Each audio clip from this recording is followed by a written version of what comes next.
Within hours of Nikola Tesla taking his final breath in a lonely hotel room, government agents raided his vault. They confiscated 80 boxes of his most sensitive research, wiping his wireless energy blueprints from the public record. But here is the terrifying truth. Tesla didn't invent unlimited free energy out of nowhere. He found a blueprint, a dormant, ancient power grid left behind by the beings ancient Sumerians called the Anunnaki, the gods from planet Nibiru, and the alleged makers of man. Okay, you're saying Tesla's genius was basically reverse engineered from ancient aliens? Where is this so-called grid? You've seen it 1,000 times. The Great Pyramid of Giza for generations. The mainstream narrative has spoon-fed us the lie that this colossal mountain of stone was just a tomb for Pharaoh Khufu.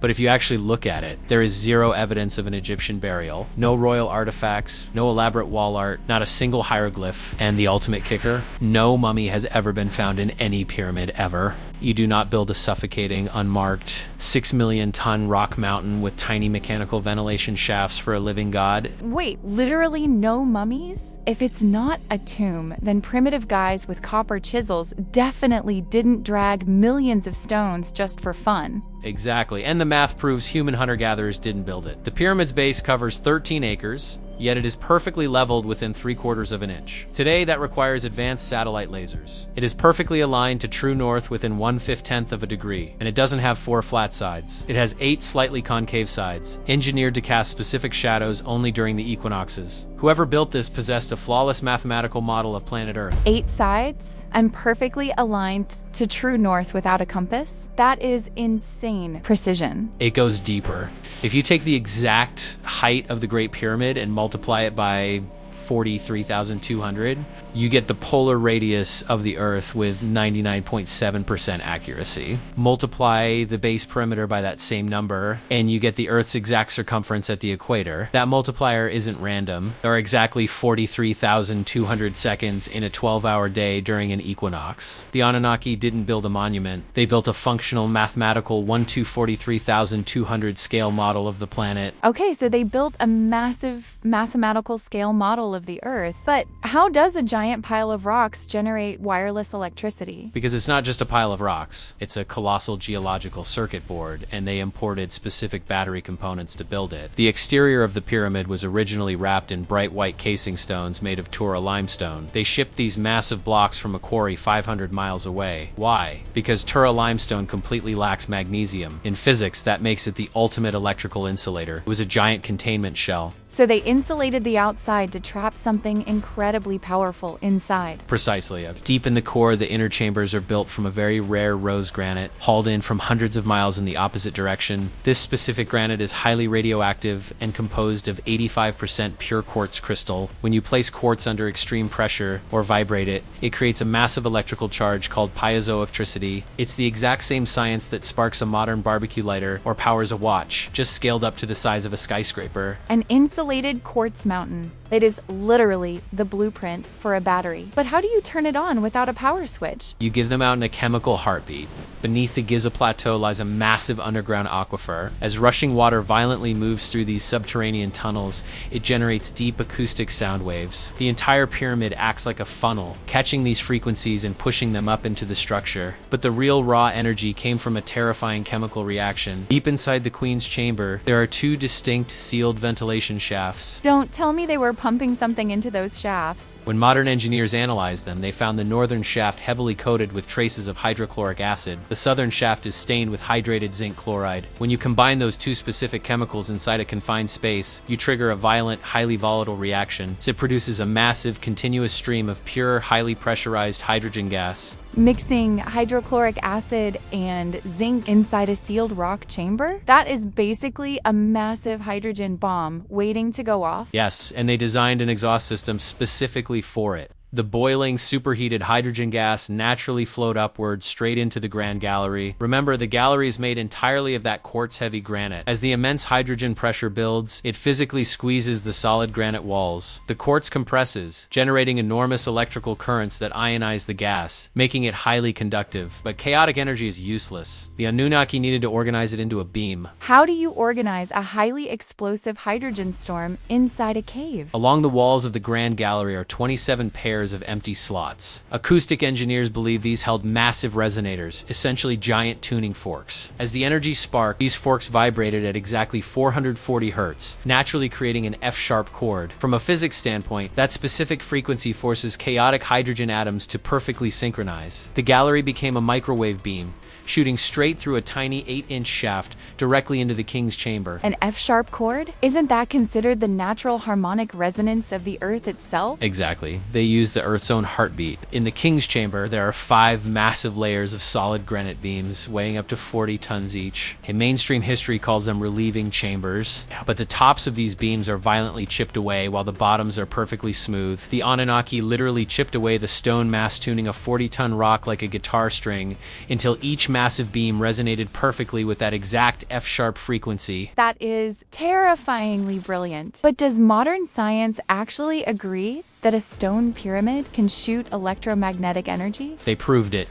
In 2018, researchers blasted the Great Pyramid with varying radio waves. The results shocked the world. They proved that in a resonant state, pyramid's structure literally captures and concentrates electromagnetic energy deep within its inner chambers and directly beneath its base. It was an endless, self-sustaining wireless power plant. This is the exact Anunnaki blueprint that Nikola Tesla figured out in 1900. He built his famous Wardenclyffe Tower directly on top of a water aquifer, exactly like the Giza pyramid. He drove massive copper and iron rods deep into the water table to catch the Earth's resonance. His goal was simple: pump electricity into the tower and transmit it wirelessly through the atmosphere to every single human on Earth, entirely for free. And let me guess, the Wall Street billionaires at the time didn't want the world to have free, ancient alien energy. They actively crushed him. Tesla made the fatal mistake of asking JP Morgan to fund the project. Morgan essentially owned the global monopoly on copper mines for wires, rubber factories for insulation, and the massive coal plants that generated traditional power. If Tesla successfully recreated the Anunnaki's wireless grid, Morgan's entire financial empire would vanish overnight. So Morgan didn't just pull the funding. He blacklisted Tesla across the globe. They deliberately plunged humanity back into the dark ages just to protect their profit margins. Exactly. Tesla's tower was demolished and sold for cheap scrap metal. One of the greatest minds in history died completely broken alone. The modern system buried the blueprint to protect its power. But there is a much darker mystery here. If the Anunnaki were successfully running this free energy pyramid grid thousands of years ago,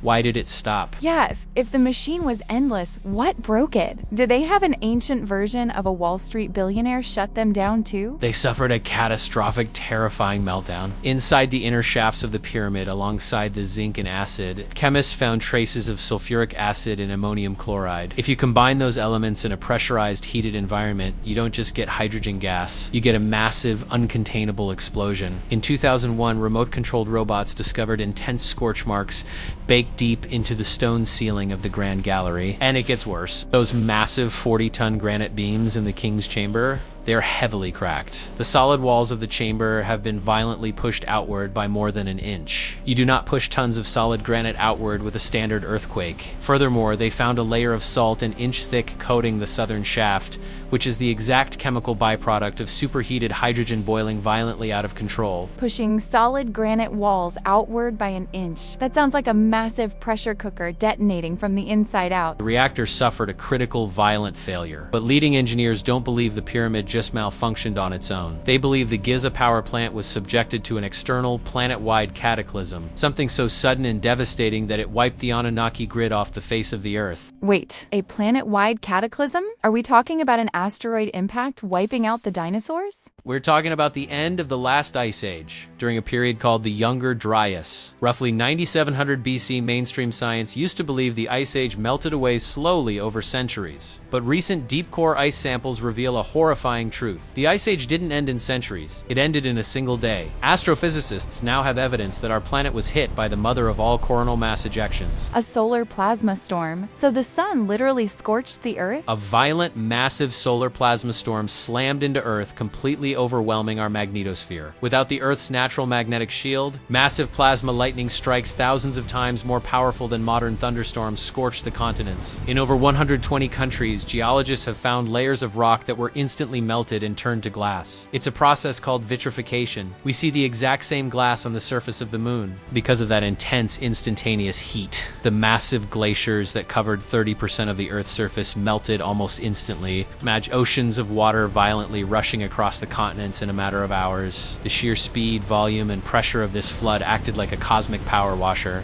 That is exactly why the Great Sphinx Switch sits in a bone-dry desert, said Aisho's deep. Vertical water erosion, fissures around its base that could only be caused by massive walls of rushing water. The Great Flood. Literally every ancient culture on Earth has a myth about a massive flood wiping out the gods. It was a hard reset for civilization. The extreme atmospheric anomalies from the solar storm overloaded the pyramid's resonance, causing the volatile chemicals inside to prematurely ignite and detonate, fracturing the granite core. The Anunnaki power grid went completely dark. The civilization of the Makers was either wiped out by the flood or forced to abandon the surface. The humans that survived by hiding in deep caves eventually emerged into a ruined dark world. So we were just left behind in the post-apocalyptic ruins of our creators, thinking we were the ones who built it. Exactly. Thousands of years later, as the early Egyptian culture formed, they stumbled upon these monolithic, silent machines. Lacking the technology to turn them on, they simply claimed the ruins. They carved a human pharaoh's face onto the heavily water-damaged Sphinx and called the pyramids their tombs. But the modern elites know the truth. Just like JP Morgan suppressed Tesla's revival of the grid, today's powers suppress any technology that challenges the fossil fuel monopoly. The blueprints are still sitting right there in the desert, waiting for us to wake up and turn the lights back on. The legacy of Nibiru is hiding in plain sight. We are dangerously overdue for another solar shift, and history proves the slate always gets wiped clean eventually. Keep questioning the narrative, stay vigilant, and we'll see you in the Weird Zone next time.